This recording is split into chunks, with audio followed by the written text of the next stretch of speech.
नमस्कार मित्रों, आज हम लोग वैशेषिक दर्शन का अध्ययन करेंगे। न्याय दर्शन हम लोगों ने पढ़ लिया है सर्वदर्शन संग्रह में। आज से हम लोग वैशेषिक दर्शन का अध्ययन प्रारंभ करेंगे। वैशेषिक दर्शन को ही औलुक्य दर्शन भी कहते हैं। इसके प्रवर्तक भगवान कणाद हैं। तो आरंभ करते हैं इस ग्रंथ को। यह खलु निखिल प्रेक्षावान निसर्ग प्रतिकूल वेदनीयतया निखिलात्म संवेदन सिद्धम दुखम जिहासु तद्धानोपायम जिज्ञासु परमेश्वर साक्षात्कारम उपायम आकलयति। इस संसार में यह खलु निखिल प्रेक्षावान, प्रेक्षावान माने होता है बुद्धिमान। वो समझता है, क्या समझता है कि संसार में दुखी है, सब कुछ दुखी है। प्रतिकूल वेदनीय, प्रतिकूल अनुकूल वेदनीय होता है सुख, प्रतिकूल वेदनीय होता है दुख। निसर्ग प्रतिकूल वेदनीयतया निखिलात्म संवेदन सिद्धम दुखम। जो प्रतिकूल वेदनीय क्या होता है, वो दुख है और दुख का सबको अनुभव होता है। तो उस दुखम जिहासुहु, दुख की त्याग की इच्छा को लेकर के तद्धानोपायम, उसको दुख का नाश कैसे होगा उसका उपाय वह सोचता है। उपाय सोचने के बाद उसको समझ में आता है कि हानोपायम जिज्ञासु परमेश्वर साक्षात्कारम उपायम आकलयति। दुख का नाश तभी हो सकता है जब परमेश्वर का साक्षात्कार हो। परमेश्वर के साक्षात्कार से ही दुखों का नाश होता है, यह वह समझता है। दुखों का नाश करने की इच्छा से वह उसका उपाय सोचने लगता है।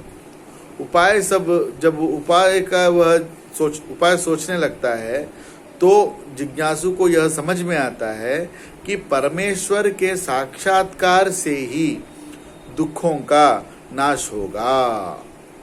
वही यह खलु निखिल प्रेक्षावान, प्रेक्षावान माने होता है बुद्धिमान। निसर्ग प्रतिकूल वेदनीयतया निखिलात्म संवेदन सिद्धम दुखम, सभी को अनुभव होने वाला जो दुख है, जिहासु उसकी त्याग की इच्छा से उसके उपाय का विचार करने पर परमेश्वर का साक्षात्कार ही वह उपाय है उसका।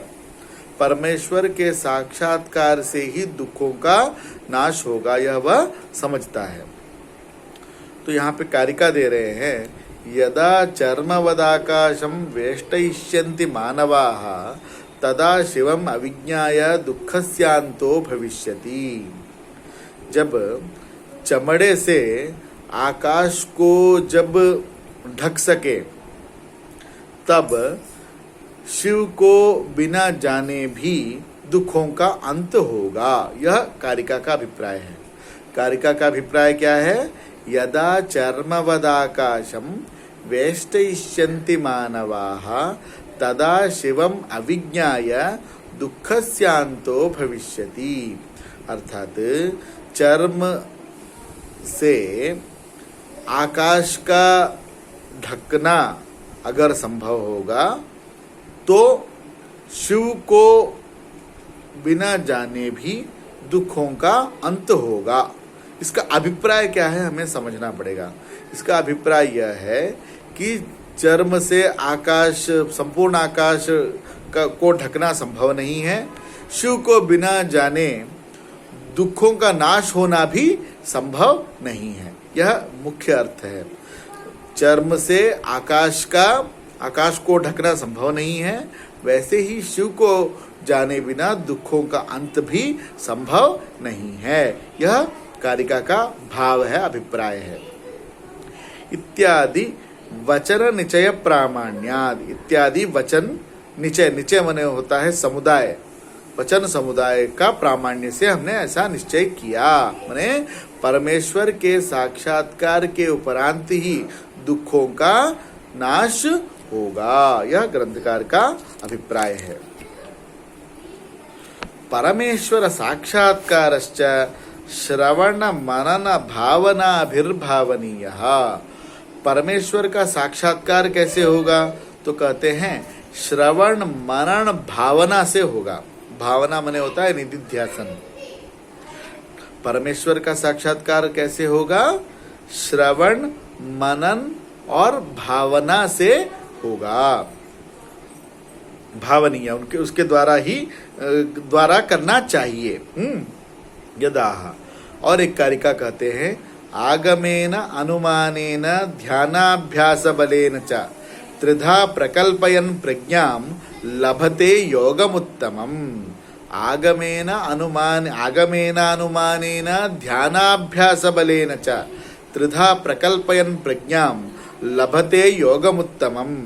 अर्थात यहाँ पर आगम से, अनुमान से, ध्यान से, अभ्यास के बल से, हाँ, तीनों प्रकारों से अपनी बुद्धि को लगाने पर, हाँ, तीनों प्रकार माने क्या? श्रवण मनन और निधिध्यासन। बुद्धि को लगाने पर उत्तम, हाँ, उत्तम योग की प्राप्ति होती है। तो कह रहा है देखिए आगमेन अनुमानेन ध्यानाभ्यास बलेन च त्रिधा प्रकल्पयन् प्रज्ञाम लभते योगमुत्तमम्। आगम माने शब्द प्रमाण से श्रवण करना चाहिए, अनुमान युक्ति फिर अनुचिंतनम मननम, मनन से भी, और ध्यान और अभ्यास, ध्यान भी करना चाहिए अभ्यास के बल से, तीनों के बल से क्या लभते योगमुत्तमम, उत्तम योग की प्राप्ति होती है। इनसे जो है बुद्धि को लगाने पर श्रवण मनन निध्यासन तीनों प्रकार से, या आगम से, अनुमान से, ध्यानाभ्यास के बल से, इन तीनों के बल से बुद्धि को लगाने पर क्या होता है? उत्तम योग की प्राप्ति होती है। ऐसा ग्रंथकार कह रहे हैं। आगमेन अनुमानेन ध्यानाभ्यास बलेन च त्रिधा प्रकल्पयन् प्रज्ञाम लभते योगमुत्तमम्। उत्तम योग की प्राप्ति होती है। तत्र मननम अनुमानाधीनम, जो मनन है, मनन, श्रवण मनन निधिध्यासन कहा गया ना, उसमें जो मनन है वह अनुमान के अधीन है। युक्ति भी अनुचिंतनम मननम, युक्ति भी अनुचिंतनम मननम। तो मनन जो है किसके अधीन है? वह अनुमान के अधीन है। अनुमान किसके अधीन है? तो कहते हैं व्याप्ति ज्ञान के अधीन है। अनुमान किसके अधीन है? व्याप्ति ज्ञान के अधीन है। अनुमानंच व्याप्ति ज्ञान, अनुमान तभी होगा ना जब व्याप्ति ज्ञान होगा। हाँ, व्याप्ति क्या है? साहचर्य नियमो व्याप्ति। यत्र धूमः तत्र वह्निः। व्याप्ति ज्ञानंच पदार्थ विवेक सापेक्षम। व्याप्ति का ज्ञान कब होगा? जब हमें पदार्थ का विवेक होगा, पदार्थ का ज्ञान होगा, तभी ही व्याप्ति का ज्ञान हमें हो सकता है। तो इसमें कह रहे हैं अनुमान जो है, मनन जो है अनुमान के अधीन है, अनुमान जो है व्याप्ति ज्ञान के अधीन है। व्याप्ति ज्ञान जो है किसके अधीन है? जब पदार्थ का ज्ञान होगा तभी हमें व्याप्ति का ज्ञान भी होगा। अतः पदार्थ षट्कम अथा तो धर्मम व्याख्यास्यामः। ये पदार्थ जो 6 पदार्थ बताए मुनिवर जो कणाद हैं, उन्होंने 6 पदार्थ बताए हैं। वस्तुतः 7 पदार्थ बताए हैं, लेकिन प्रथम सूत्र में 6 पदार्थ बताए हैं। 6 भाव पदार्थ है, एक अभाव पदार्थ है, ऐसा हमें समझना चाहिए। तो 6 पदार्थ जो है उन्होंने सूत्र से बताया। पहला सूत्र वैशेषिक दर्शन का पहला सूत्र है अथा तो धर्मम व्याख्यास्यामः। पहला सूत्र कौन सा है? अथा तो धर्मम व्याख्यास्यामः। तो पदार्थ विवेक के द्वारा ही व्याप्ति ज्ञान संभव होगा। जब व्याप्ति ज्ञान संभव होगा तभी अनुमान होगा, अनुमान होगा तभी तो अनुमान को ही तो कहते हैं, अनुमान के द्वारा ही तो मनन होगा। इस कारण से पदार्थ का ज्ञान अत्यंत आवश्यक है। इसीलिए मुनिवर जो कणाद हैं उन्होंने यहाँ पर 6 पदार्थों को बताया। अथा तो धर्मम व्याख्यास्यामः। यहाँ पे पदार्थ धर्म को बताना आरंभ किया महर्षि कणाद ने। इत्यादिकायां 12 लक्षण्यां कणभक्षेण भगवता व्यवस्थापितम्। इत्यादिकायां दशलक्षण्याम, दशलक्षणी माने होता है लक्षणी शब्द, लक्षणा शब्द जो है यहाँ पर, यहाँ अध्यायी वाचक है। लक्षणी शब्द जो है वह अध्यायी वाचक है, ठीक है, माने 10 अध्याय हैं। आप वैशेषिक दर्शन पढ़ेंगे तो उसमें 10 अध्याय हैं।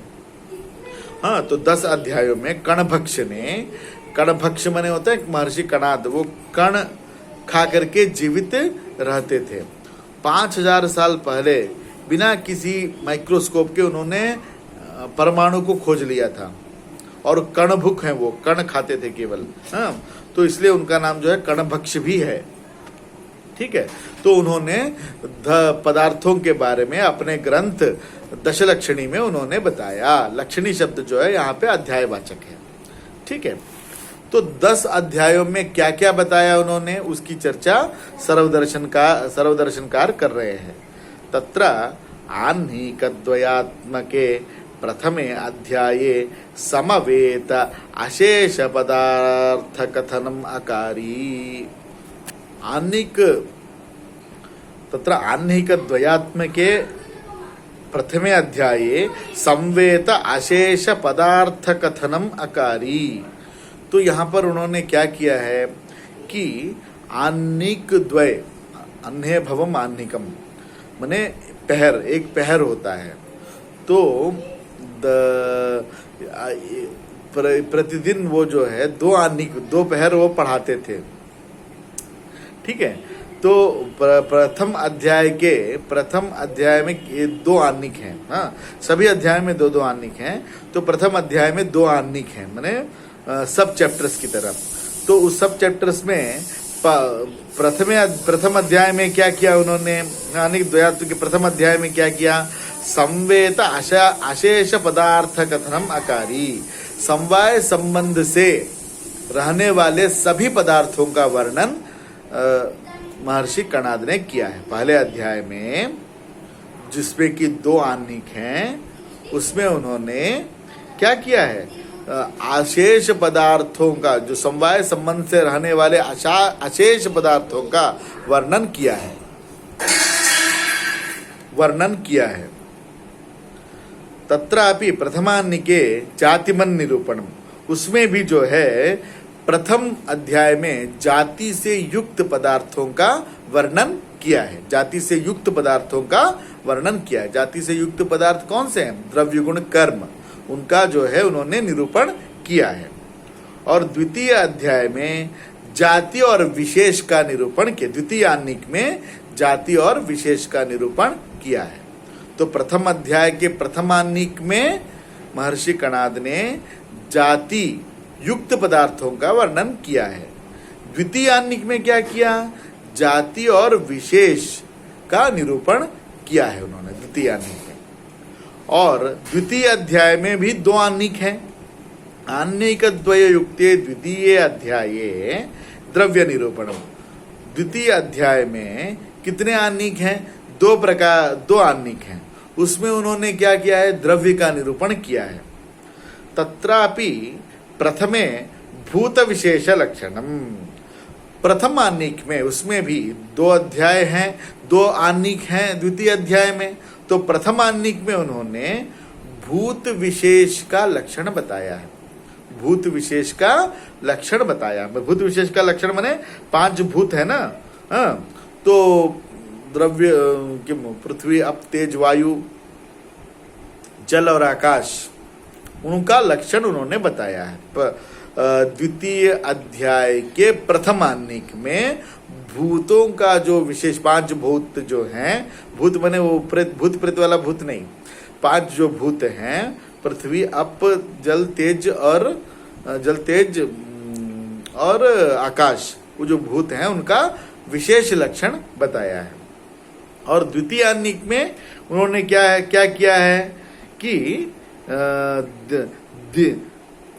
दिक्काल प्रतिपादनम, द्वितीय दिक्काल, दिक् और काल का प्रतिपादन किया है। महर्षि कणाद ने द्वितीय अध्याय में द्रव्य का निरूपण किया है। उसमें प्रथम आह्निक में उन्होंने भूत, जो 5 भूत हैं, पांच भौतिक जो जगत है उसमें जो पांच भूत हैं उन भूतों का उन्होंने वर्णन किया है। द्वितीय अध्याय में उन्होंने दिक् और काल का निरूपण, द्वितीय आनिक में उन्होंने दिक् और काल का निरूपण उन्होंने किया है।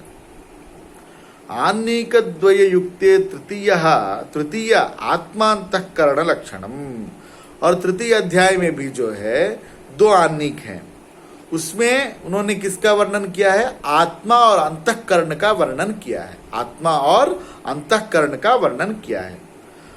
आत्मा का वर्णन तत्रापि आत्मलक्षणम प्रथमे, प्रथम आनिक में आत्मलक्षण उन्होंने स्पष्ट किया है। द्वितीय आनिक में उन्होंने अंतःकरण का लक्षण उन्होंने प्रतिपादित किया है। चतुर्थ अध्याय में भी दो आनिक हैं, उसमें उन्होंने क्या बताया है? आनिक द्वय युक्ते चतुर्थे शरीर तदुपयोगी विवेचनम, शरीर और उसका उपयोग क्या है, उपयोगी जो उपयोग जो है उसका वर्णन उन्होंने किया है। आनिक द्वय युक्त जो चतुर्थ अध्याय है उसमें शरीर का वर्णन किया है और उसका जो उपयोगी जो अंग इत्यादि है उनका भी वर्णन उन्होंने किया है। तत्रापि प्रथमे तद उपयोगी विवेचनम, प्रथम में शरीर के उपयोग का वर्णन किया है और द्वितीय में जो है शरीर का विवेचन किया है। ठीक है। आनिक द्वयवती पंचमे कर्म प्रतिपादनम, आनिक दो आनिक हैं किसमें? पांचवें अध्याय में, उसमें उन्होंने कर्म का प्रतिपादन किया है। आनिक द्वयवती पंचमे कर्म प्रतिपादनम, किसका प्रतिपादन किया है? कर्म का प्रतिपादन किया गया है। तत्रापि प्रथमे शरीर संबंधी कर्म चिंतनम, उसमें भी प्रथम आनिक में शरीर से संबंधित जो कर्म है उनका विवेचन महर्षि कणाद ने किया है। द्वितीय आनिक में मानस कर्म का विवेचन किया है। द्वितीय मानसिक कर्म चिंतनम, द्वितीय में जो है मानसिक कर्म का चिंतन ग्रंथकार ने स्पष्ट किया है। आनिक द्वय शालिनी षष्ठे श्रौत धर्म निरूपणम, दो आनिक हैं छठवें अध्याय में भी, तो वहां पर छठवें अध्याय में उन्होंने किसका वर्णन किया है? तो कहते हैं श्रौत धर्म का वर्णन किया है। श्रुति में उक्त जो धर्म है उनका वर्णन उन्होंने छठवें अध्याय में स्पष्ट किया है। उसमें भी प्रथम आनिक में तत्रापि प्रथमे दान प्रतिग्रह धर्म विवेकः, उसमें भी जो है प्रथम में दान प्रतिग्रह धर्म के बारे में उन्होंने, दान कैसा देना चाहिए, प्रतिग्रह करना चाहिए कि नहीं करना चाहिए, उन सब का विवेक के बारे में उन्होंने वर्णन किया है। कहाँ वर्णन किया है? षष्ठ अध्याय के प्रथम आनिक में। तत्रापि प्रथमे दान प्रतिग्रह धर्म विवेकः, तो छठे अध्याय के प्रथम आनिक में दान प्रतिग्रह के धर्म का जो है वर्णन किया है ग्रंथकार कणाद ने। द्वितीय चातुराश्रम्योचित धर्म निरूपणम, द्वितीय अध्याय में, द्वितीय आनिक में, छठे अध्याय के द्वितीय आनिक में उन्होंने जो चार आश्रम हैं उनमें उचित जो धर्म है उनका वर्णन किया है, ग्रंथकार ने स्पष्ट किया है उनका। तो छठे अध्याय के द्वितीय आनिक में चातुराश्रमोचित धर्म निरूपणम, चार आश्रम में जो उचित धर्म है, आश्रम के अनुसार कौन कौन से धर्म उचित हैं उनका वर्णन उन्होंने महर्षि कणाद ने छठे अध्याय के द्वितीय आनिक में किया है। तथा विधे सप्तमे गुण समवाय प्रतिपादनम, दो आनिक हैं सप्तम में भी, सप्तम अध्याय में भी दो आनिक हैं, तो वहां पर भी गुण और समवाय का प्रतिपादन किया है। जो सातवां अध्याय है वैशेषिक दर्शन का, दक्ष लक्षणी में जो वैशेषिक दर्शन का सातवां अध्याय है उसमें गुण का भी प्रतिपादन किया गया है और समवाय का भी प्रतिपादन किया गया है। उसमें भी पहले तत्रापि प्रथमे बुद्धि निरपेक्ष गुण प्रतिपादनम, बुद्धि के जो निरपेक्ष गुण हैं उनका प्रतिपादन किया गया है प्रथमान्निक में। बुद्धि के जो सापेक्ष गुण हैं उनका निरूपण किया गया है द्वितीय अध्याय में। ठीक है, इस प्रकार से हमें समझना है। अष्टमे निर्विकल्पक सविकल्पक प्रत्यक्ष प्रमाण, ठीक है। द्वितीय में क्या किया था? सापेक्ष गुण प्रतिपादनम समवाय प्रतिपादन, समवाय का भी प्रतिपादन किया है। अष्टमे निर्विकल्पक सविकल्पक प्रत्यक्ष प्रमाण चिंतनम, आठवें अध्याय में निर्विकल्पक और सविकल्पक प्रत्यक्ष प्रमाण की चिंता की गई है आठवें अध्याय में।